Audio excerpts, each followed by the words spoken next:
Long ago, in the days before cities rose tall and before the world was filled with noise, the earth was not as we know it. The world was filled with people, but their hearts had grown dark. They fought with one another. They lied. They were violent. They had forgotten their Maker. But among them there was one man who was different.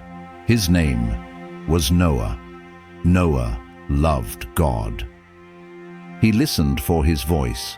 He walked with him every day. And God looked upon Noah and said, "This man is faithful. Though the whole world has turned away, Noah still walks with me." Now tell me, if you lived in a world where everyone else did wrong, would you still follow God? One day God spoke to Noah. His voice thundered, yet it was gentle too. "Noah, the earth is filled with corruption and violence. I will wash it clean with a mighty flood. But you, Noah, you have found favor with me.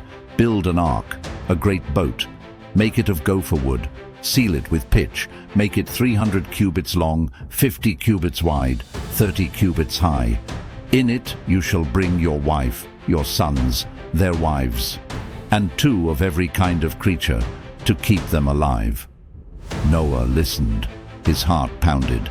Imagine hearing that. A flood to cover the whole world. A boat so big it could carry every kind of animal. But Noah did not argue. He did not delay. He obeyed. Sometimes God asks us to do things that seem impossible. Have you ever been asked to trust even when you didn't understand? So Noah began to build.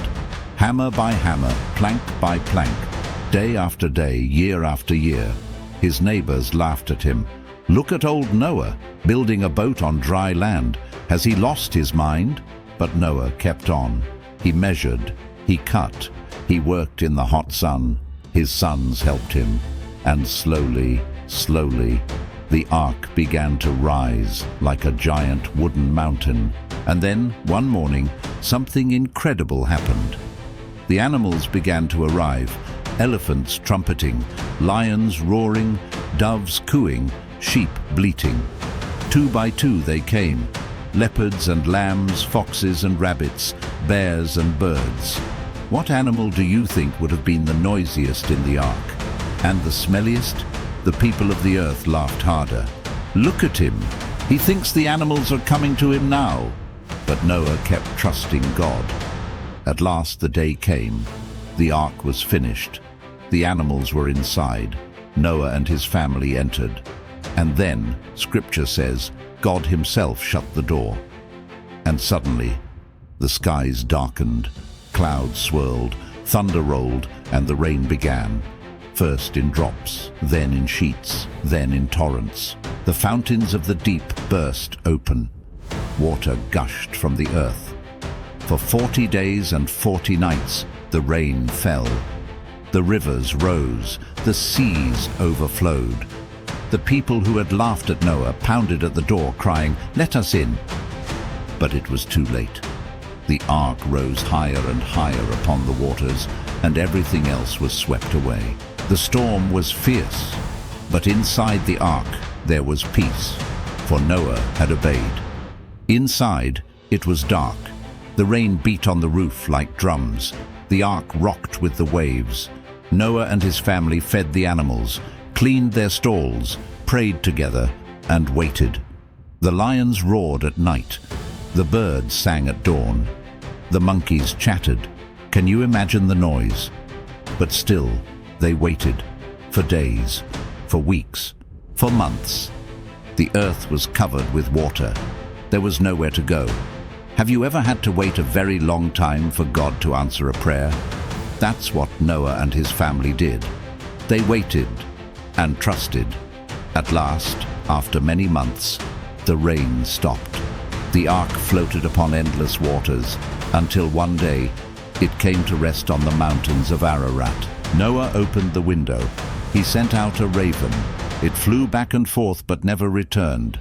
Then he sent out a dove. It returned with nothing. He waited and sent it again. This time it returned with a fresh olive leaf. Life was returning. One more time he sent the dove, and it did not return. The earth was drying. Hope had come at last. Noah and his family stepped out onto dry ground. The animals rushed out, bounding, leaping, flying into the new world. The air was fresh. The ground was green. God had given them a new beginning. The very first thing Noah did was build an altar. He offered sacrifices to thank God for saving them.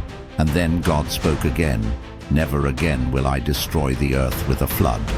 As a sign of my covenant, I place my bow in the clouds. When you see the rainbow, remember my promise. I am with you.